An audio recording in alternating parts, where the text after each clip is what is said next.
Salut à tous, on espère que vous allez bien. On se retrouve pour ce cinquième épisode de Crack the Data avec Mohamed.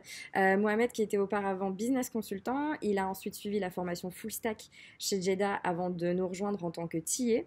Mohamed va nous expliquer aujourd'hui les techniques de web scraping, donc comment extraire et collecter les données que l'on peut trouver sur un site internet pour en construire son propre jeu de données. Il va partir d'un exemple très concret puisqu'il s'agit de l'extraction de données qu'on peut trouver sur une page Wikipédia. Toutes les ressources sont disponibles sur notre plateforme d'apprentissage Julie. Les liens sont juste en bas dans la description. Donc voilà, on vous souhaite un très bon apprentissage et bon visionnage. Bonjour à tous, je m'appelle Mohamed et j'interviens auprès de Jeddah. Et ensemble, on va voir comment construire un dataset grâce au web scraping.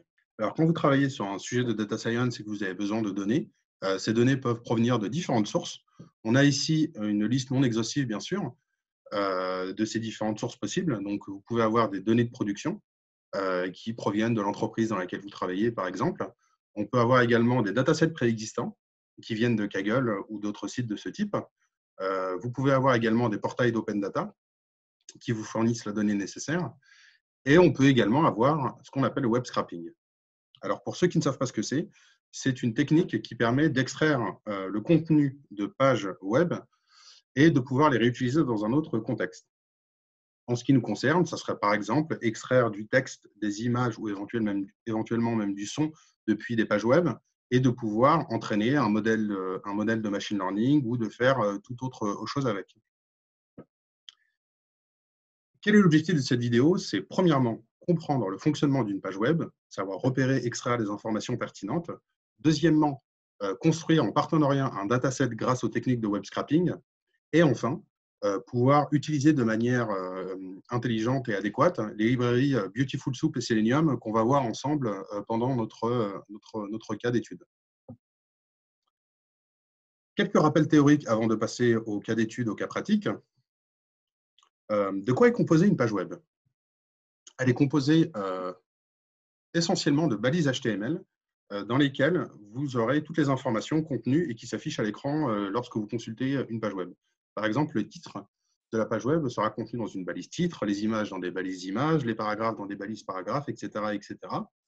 Tout cela est mis en forme grâce au langage CSS qui va permettre, par exemple, de choisir le type de police qu'on veut voir affiché à l'écran, la taille de cette même police, les différentes couleurs qu'on aura à l'écran, le positionnement des éléments, et ainsi de suite.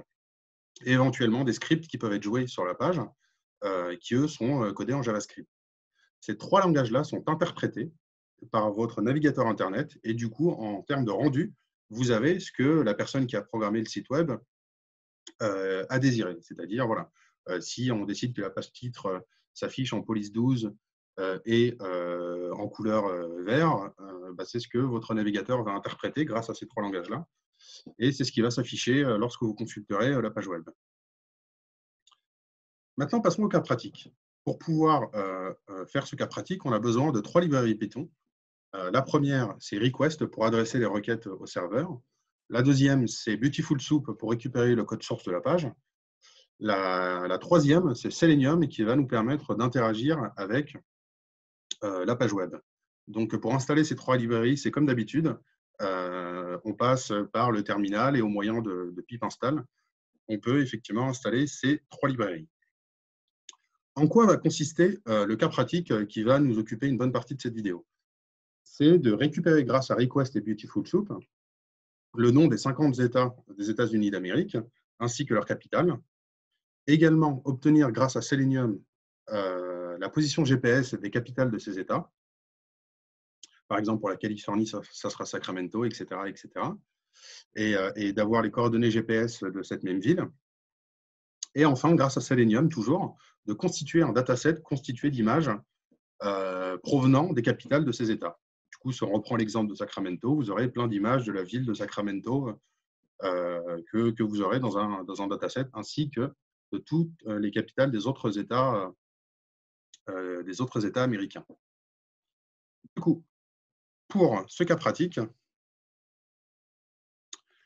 on se rend dans le notebook. J'ai pré-rédigé le code à l'avance. Ça permettait de gagner du temps et de maintenir nos exigences de temps. Mais je vais tâcher de vous expliquer l'ensemble des différentes lignes de code que j'ai pu rédiger. Donc, la première chose à faire, c'est de importer les trois librairies. Du coup, on a Request, Beautiful Soup et Selenium. Voilà. Une fois qu'elles sont importées, on peut passer à la suite. Alors, quelle est la page qu'on va scraper? On va se rendre sur Wikipédia et on va essayer d'extraire un certain nombre d'informations de cette page-là. Du coup, si on descend un peu plus bas, on voit ici qu'on a un tableau avec le nom des États ainsi que plein d'informations qui concernent ces mêmes États. Nous, ce qu'on veut récupérer, c'est le nom des États ici, sur toute cette colonne-là. Du coup, comment on va faire? Votre navigateur, vous avez une petite option qui s'appelle Examiner l'élément et qui vous permet d'accéder au code source de la page. Du coup, vous voyez que si on passe la souris sur les différentes lignes ici, on a accès aux différents éléments et on voit qu'ils passent en surbrillance derrière. Voilà, ici, j'ai passé la souris sur table et je vois que derrière, c'est l'ensemble de la table qui est surligné en bleu. Du coup, c'est surtout cet élément-là qui va nous intéresser, mais on va essayer de descendre petit à petit à l'intérieur de cette table. On voit qu'ici, on a la balise table qui porte cet attribut de classe qu'on a ici, qui va nous servir par la suite. Et ensuite, si on descend, on voit ici qu'on a une autre balise qui s'appelle tbody, qui contient toutes les informations qu'on a dans la table. Et au sein de cette balise tbody, vous avez des balises TR qui correspondent à chacune des lignes de notre tableau. Et si on descend dans le TR, on voit qu'on a accès du coup à une autre balise qui s'appelle TH, qu'on a ici, qui est la cellule qui contient le nom de l'État. Et au sein de cette balise TH, vous avez une balise A, que vous voyez ici, dans laquelle on a le nom de l'État. Du coup, on va reporter toutes ces informations dans notre notebook. En premier lieu, l'URL de la page. Ensuite, avant de pouvoir interagir avec le code source de la page, on va adresser une requête grâce à la méthode get de la librairie request. Et on voit ici qu'on a une réponse de type 200. Ça veut dire qu'on a une réponse positive du serveur. On a une réponse positive à la requête qu'on a attribuée au serveur. Si on avait une erreur du type 404, qui est connue, ça voudrait dire que l'information n'est pas disponible. Ensuite, deuxième chose qu'on va faire, on va créer un objet soup de cette manière-là, avec le nom de la variable qui nous a servi à faire la requête. On va ajouter un content et ainsi qu'un HTML parser. Et cet objet soup, en fait, il va contenir l'entièreté du code source de la page qu'on vient de voir ensemble. Maintenant, on peut accéder, grâce à l'objet soup, à plein d'informations. Et donc ici, si on print soup.title, on a accès au titre de la page qui est effectivement ici, compris entre deux balises de type title. Et vous pourrez faire ça sur tous les éléments de la page, en fait. Ensuite, ce qui nous intéresse, c'est la table qu'on vient de voir. Du coup, la table, comme on l'a vu,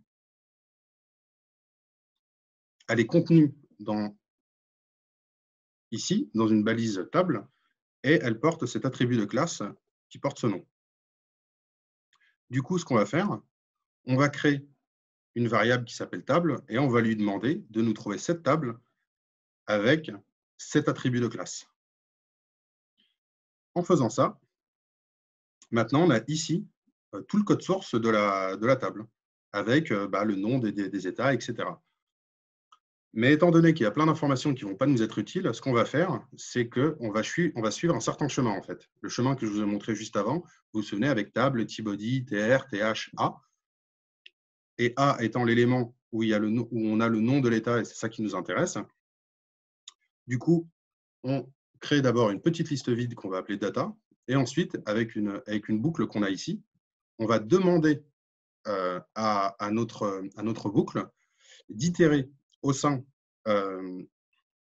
d'itérer de manière à trouver l'élément tbody, de trouver tous les éléments tr, et ensuite, on va créer une variable intermédiaire qu'on va appeler a, et cette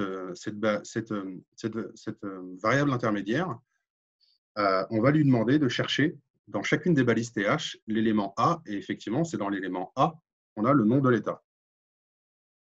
Si on exécute cette petite boucle qui s'est exécutée très rapidement, on a une on a notre liste avec tous les états, plus ici une petite information non désirée, qu'on va écarter de cette manière-là en mettant l'index de la boucle à 1. Et dorénavant, on a l'entièreté des États américains et on va pouvoir poursuivre notre exercice. Maintenant, on veut trouver la capitale des États.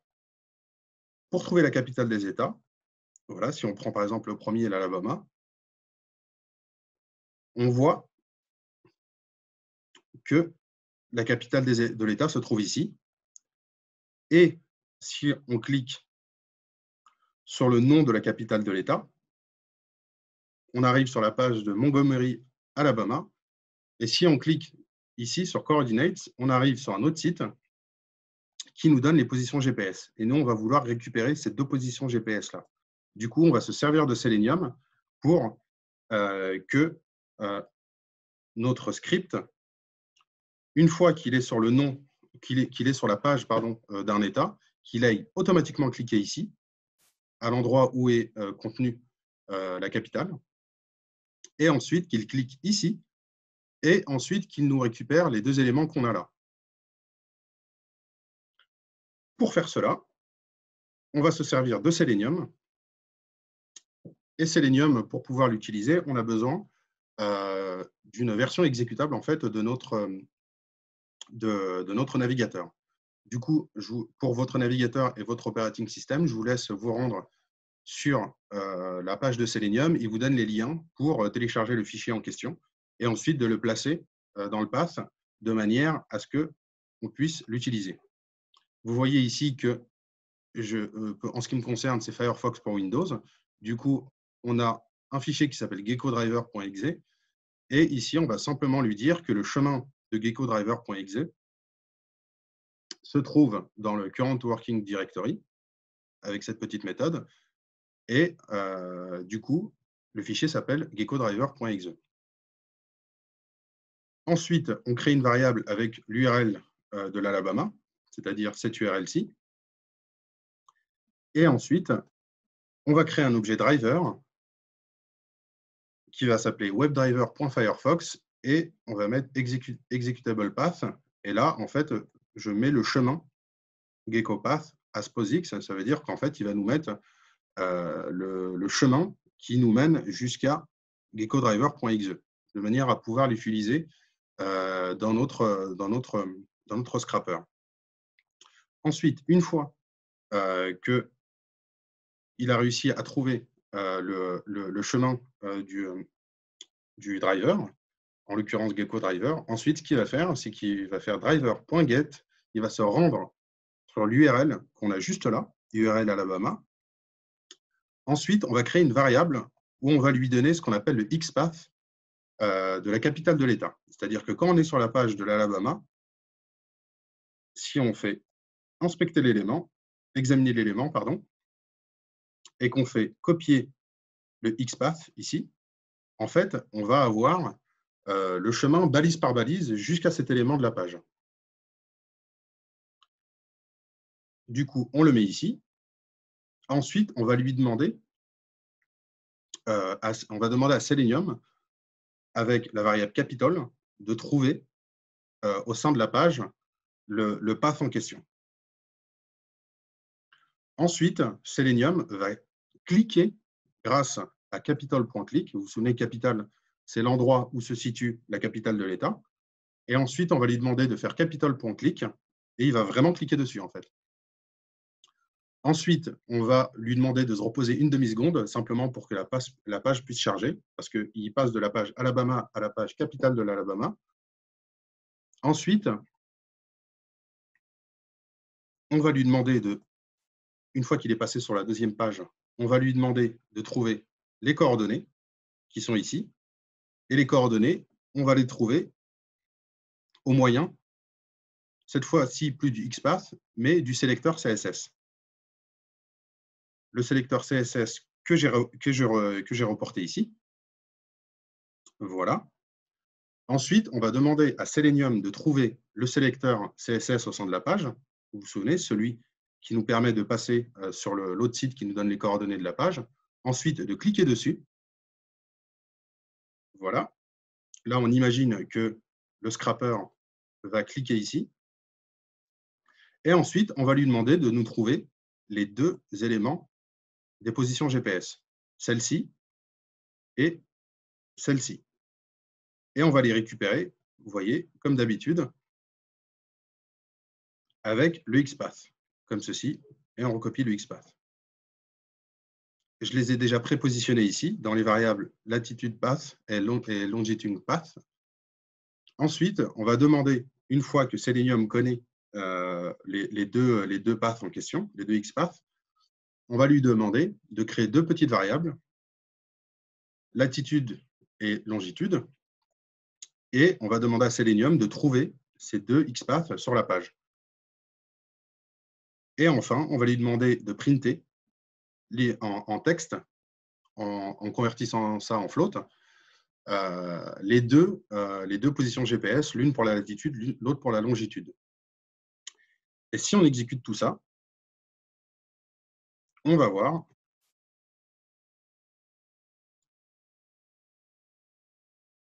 qu'on a automatiquement tout qui va se faire. C'est-à-dire que là, tout ce que je viens de vous décrire, bah, en fait, il l'a fait automatiquement. Parce qu'on lui a donné les bons XPath, le bon sélecteur CSS, et on lui expliquait quoi faire en cliquant à tel endroit et en cliquant à tel endroit pour récupérer tous les éléments. Du coup, vu qu'on avait placé des prints, il nous a printé la capitale de l'État d'Alabama, qui est Montgomery, et la position latitude et la position longitude. Maintenant, on va faire exactement la même chose à travers une boucle, mais pour le faire pour les 50 États. C'est-à-dire, vous vous souvenez que dans notre liste qu'on avait appelée data juste au-dessus, on avait les 50 États, mais on va lui demander de faire la même chose pour les 50 États, en fait. Vu que dans la très grande majorité des cas, sur Wikipédia, quand on se rend sur la page d'un État américain, sa capitale se trouve toujours au même endroit, du coup le même XPath. Et ensuite, quand on se rend sur la page de la capitale de cet État, bah, le petit lien où on a les coordonnées GPS sur lesquelles on a cliqué, vous vous souvenez, hop, ici, bah, on a toujours les coordonnées au même endroit pour les capitales des États américains. Du coup, on va créer une boucle qui va faire tout ça pour les 50 États. Là, on l'a fait pour l'Alabama. Maintenant, on va le faire pour les 50 États. Du coup, l'URL, ce qu'on va faire, c'est qu'on va créer une variable URL state sur laquelle on va mettre deux petites accolades pour ensuite utiliser un format. Je vais vous expliquer dans une seconde ce que c'est. Ensuite, le XPath de la capitale des coordonnées de la latitude path et de la longitude path, ça ne bouge pas, vu que c'est toujours les mêmes, comme je vous ai dit, à part quelques exceptions, on va le voir. Ensuite, on va initialiser une liste vide capital list, une liste vide coordinate list et une liste vide state check, c'est-à-dire qu'en gros, à chaque fois qu'il fait un tour de boucle sur un état, il met le nom de cet état dans ce state check de manière à ce qu'on sache que la boucle a bien tourné. Ensuite, vous vous souvenez qu'on a mis deux petites accolades ici, c'est-à-dire qu'en gros, la boucle va récupérer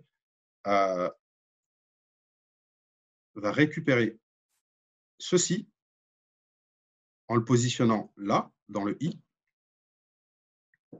pardon, en le positionnant ici, excusez-moi. Et ensuite, grâce à format, on va mettre à la suite de l'URL le nom de l'État plus une chaîne de caractères avec, entre parenthèses, US State, pour pas qu'on se retrouve sur une page Wikipédia qui ne correspondrait pas. En particulier pour l'État américain de Géorgie, on rajoute US State pour ne pas se retrouver sur la page Wikipédia de la Géorgie, le pays. Et ensuite, c'est exactement ce qu'on avait fait juste au-dessus. C'est les mêmes choses, c'est-à-dire qu'il trouve l'endroit où se situe le XPath de capitale. Et ensuite, il ajoute en format texte le nom de la capitale à notre liste ici.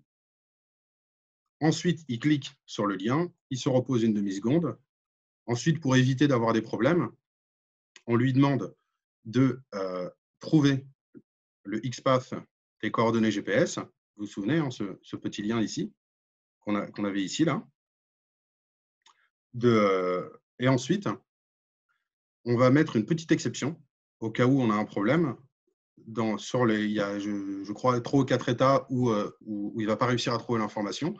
Du coup, on va lui demander de créer un tuple avec non et non, de manière à ce que notre boucle ne bug pas et qu'il puisse continuer d'itérer sur l'état suivant.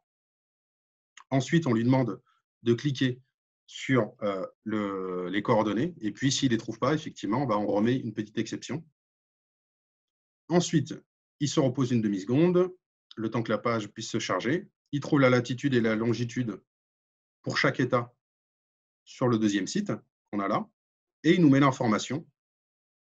Il rajoute l'information il crée en premier un tuple avec au format float les 2 positions GPS, et ensuite il ajoute ce float des coordonnées GPS qu'il a trouvées, il rajoute ça dans notre liste, coord list, qu'on a initialisé à vide juste au-dessus. Et ensuite, il ajoute le nom de l'état dans notre liste state check qu'il a créé à vide juste au-dessus. Et ensuite, le driver, il quitte. C'est-à-dire qu'il se ferme automatiquement. Du coup, si on lance tout ça,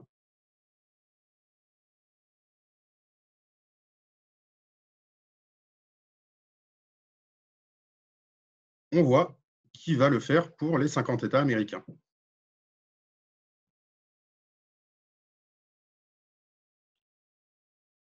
Voilà. On va peut-être couper la vidéo et reprendre juste après, parce que ça prend quelques minutes à tourner et puis ça n'a pas grand intérêt de le regarder tourner comme ça. Vous pourrez le refaire tranquillement chez vous. À dans quelques minutes. Ça a fini de tourner. Du coup, si vous l'avez fait tourner chez vous, vous avez pu constater effectivement que Selenium ouvrait chacune des pages et exécutait le script tel qu'on lui a demandé de le faire. Du coup, on a la liste des capitales des 50 États américains. On a notre fameuse liste state check, c'est-à-dire tous les États sur lesquels il a itéré. Et on a la liste des coordonnées GPS. À noter qu'il en a quelques-unes qu'il n'a pas trouvées, mais bon, ce n'est pas bien grave pour notre exemple. Ensuite, on peut afficher ça dans un data frame Panda. Et on voit effectivement qu'on a le nom de l'État, la capitale et les coordonnées GPS.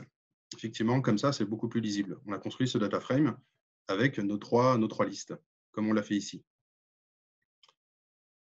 Ensuite, on va pouvoir, grâce à une librairie qui s'appelle Folium, placer tout ça sur une carte. On crée, grâce à cette fonction, un fond de carte vierge. Ensuite, on génère la carte et ensuite, on va demander à travers cette boucle d'itérer sur notre liste où on a les coordonnées et ensuite d'ajouter ça à notre carte. Et on voit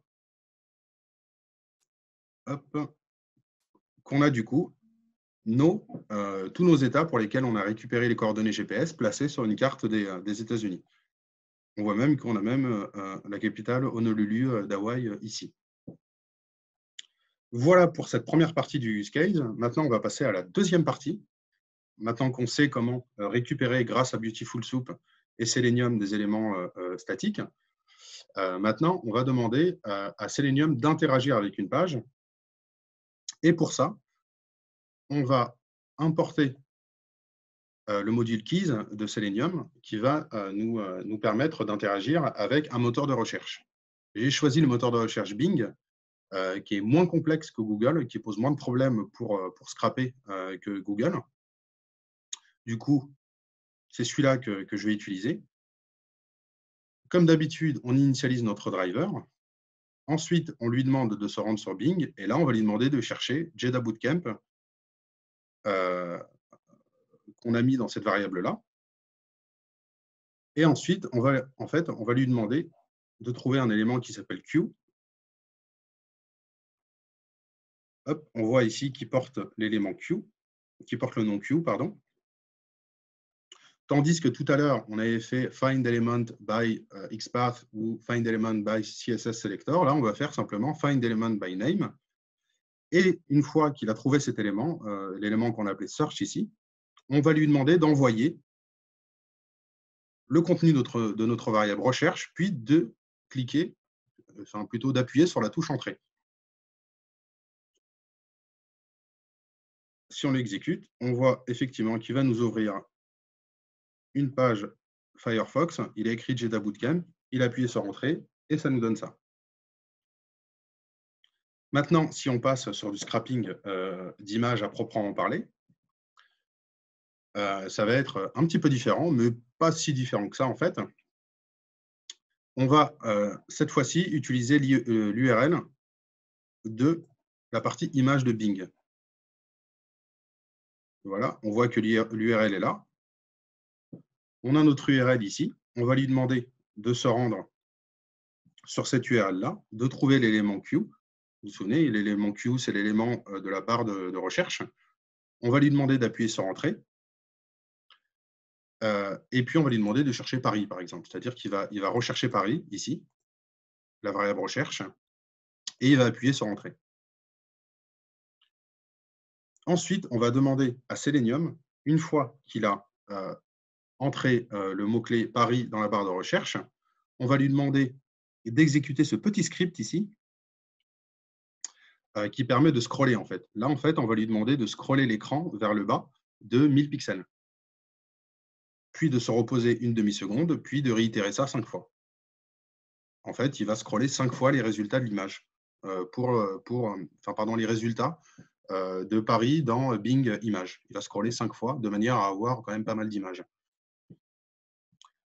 Ensuite, on va lui demander de chercher tous les tags images, c'est-à-dire là, on va lui dire, dans la page qui s'affiche, tu vas chercher tous les tags IMG, donc les tags d'images, parce que ce sera les résultats de la recherche d'images.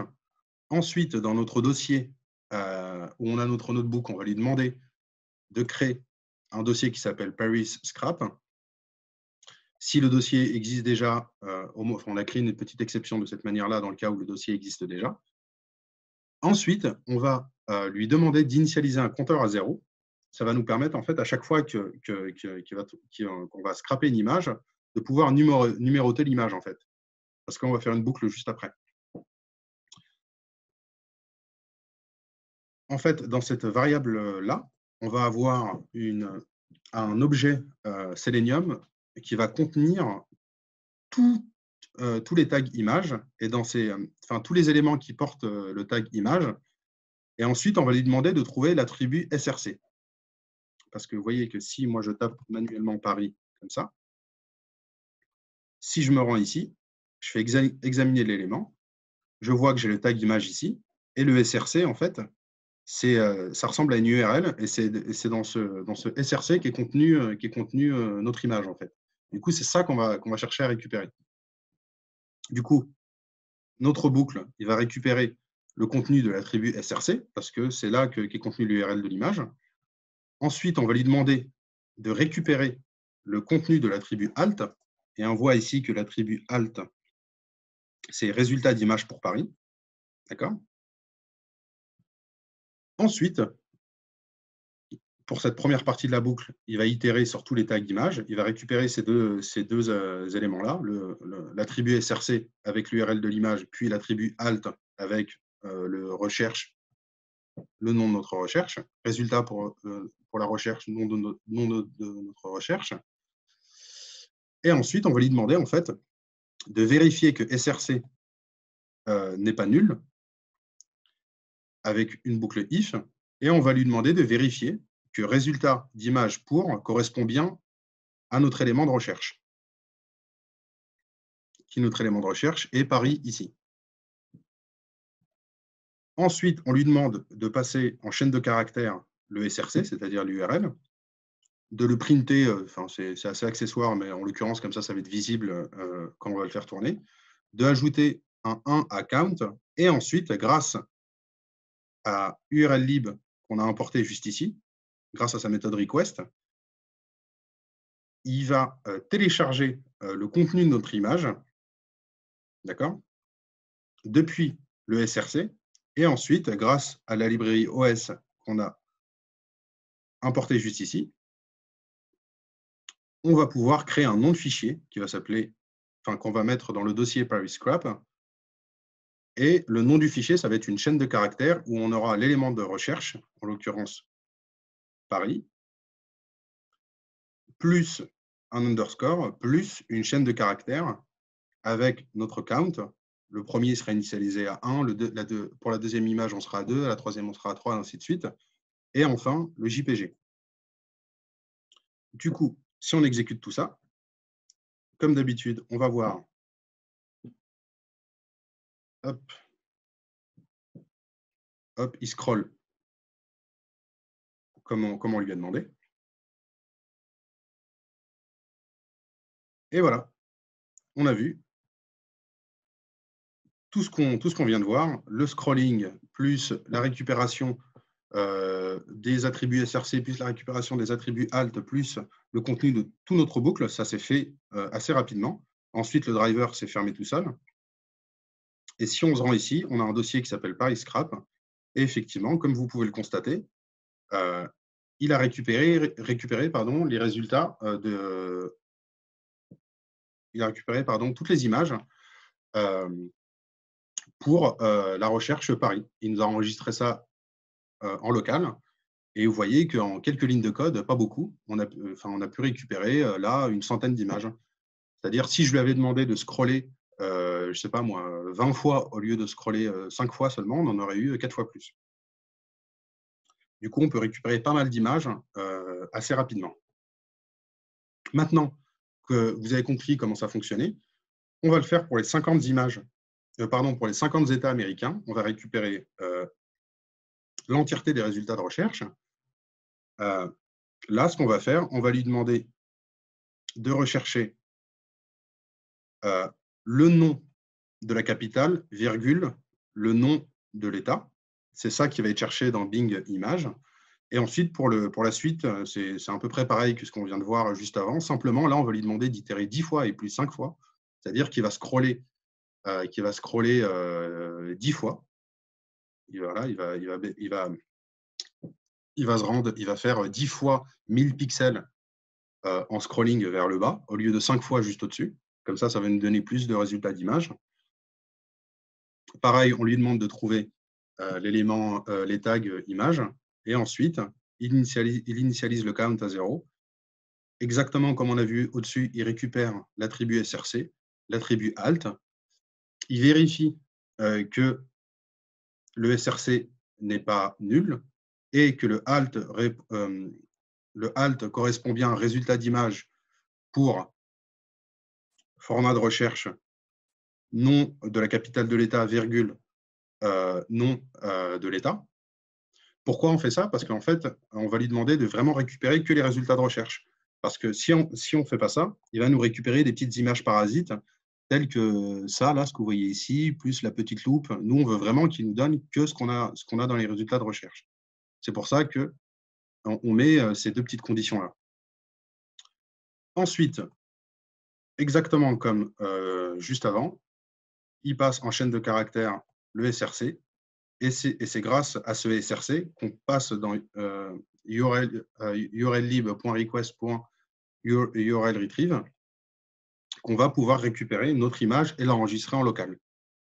Du coup, si on lance tout cela, on a effectivement notre boucle qui se lance. Là, il cherche les images de Montgomery, Alabama. Il les enregistre en local.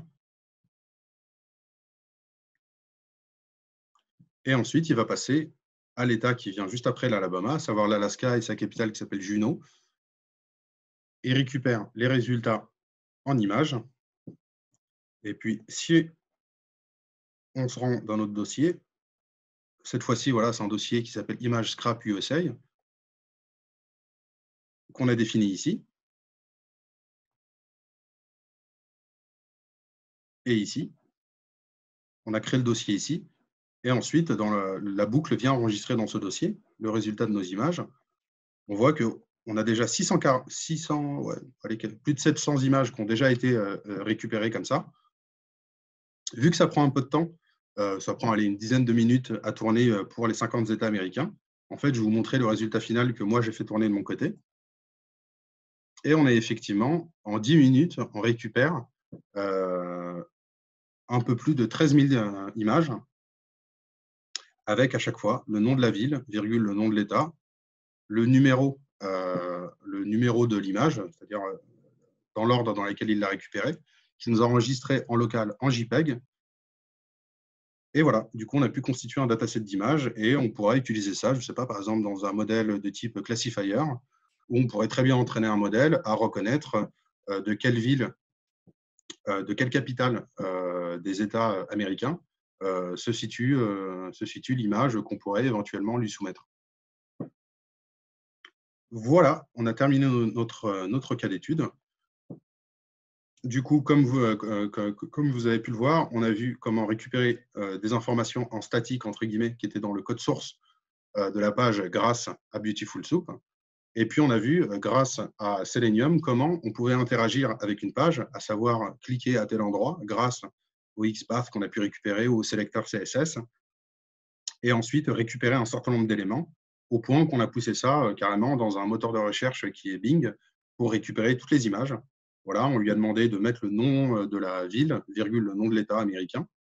Et ensuite, on lui a demandé de carrément enregistrer en local le contenu de toutes les images qu'il a pu avoir en résultat de recherche,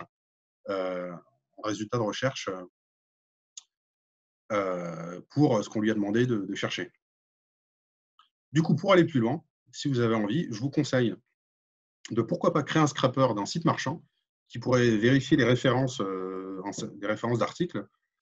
Il pourrait relever de manière automatisée, par exemple, je ne sais pas moi, si vous vous intéressez dans les télévisions, vous avez une liste de 50 références de télé, vous demandez à votre scrapper d'aller ouvrir cette liste, de récupérer le nom d'une référence, d'aller l'entrer sur Amazon, par exemple, ou sur Price Minister, ou sur le site que vous voulez, sur eBay. Et ensuite, pour chaque résultat de recherche, de récupérer le prix. Et ça vous permet d'avoir un petit suivi, par exemple, d'articles qui pourraient vous intéresser. Ça peut être des télés, des ordinateurs, des cartes graphiques, ce que vous avez envie. Deuxième petit conseil pour aller plus loin, vu qu'on a un peu survolé les librairies, je vous conseille d'aller dans les documentations de Beautiful Soup et Selenium pour voir les différentes méthodes qui existent pour extraire des éléments. On a vu comment extraire avec un XPath, comment extraire avec un sélecteur CSS et comment extraire avec un nom. Mais on peut extraire aussi selon d'autres méthodes. Donc, je vous conseille d'aller lire les documentations de Beautiful Soup et Selenium pour voir toutes les possibilités qui existent en fait. Et enfin, très important, on n'en a pas parlé, mais je vous conseille également de prendre connaissance des règles d'utilisation de données d'un site avant d'en faire un usage commercial. Par exemple, si vous voulez entraîner un modèle pour, je sais pas moi, pour votre business, je vous conseille quand même avant de vérifier quelles sont les règles de scrapping, la règle de réutilisation des données, parce que les données, certaines données que vous pourrez trouver sur Internet sont protégées ou par le droit d'auteur ou par les règles en vigueur en matière de droit je sais pas, de l'information, les droits commerciaux, je ne sais quoi. Voilà, il faut demander l'autorisation en général à son propriétaire, notamment pour faire un usage commercial des données que vous aurez scrappées. Voilà, c'est fini pour cette vidéo. J'espère que vous aurez appris des choses. Et je vous dis à très très bientôt. Merci Mohamed pour ce mini-cours. Vous avez maintenant les clés pour construire votre propre jeu de données à exploiter. N'hésitez pas à rejoindre notre plateforme d'apprentissage Julie. Vous y trouverez tous les matériaux utilisés pendant ce cours. Les liens sont juste en bas dans la description. Donc on se retrouve dès la semaine prochaine pour de nouveaux épisodes de Crack the Data, cette fois-ci plus orientés visualisation de la donnée. Très bonne journée à vous et à bientôt.